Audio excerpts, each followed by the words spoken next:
Praise the lord.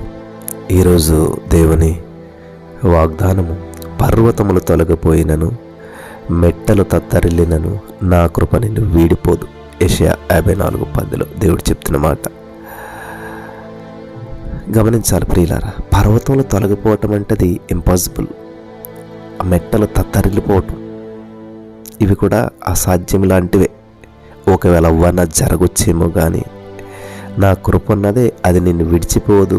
ఎందుకంటే ఈరోజు నువ్వు బ్రతుకున్నావంటే నా కృప, నువ్వు జీవిస్తున్నావంటే నా కృప అని చెప్పి దేవుడు అన్నాడు. కాబట్టి ఈరోజున మనం ఏమి చేసినా కూడా అది మనకు యోగ్యత లేదు. ఇప్పుడు ఇన్ని కరోనా వైరస్లు వచ్చి ఇంతమంది చనిపోయినా మనం బ్రతుకున్నామంటే మనం ఆరోగ్యవంతులు కాదు, దేవుని కృప అనమాట. దేవుని కృప మనం విడవలేదు కాబట్టి మనం బ్రతికున్నాం. నమ్ముతున్నారా?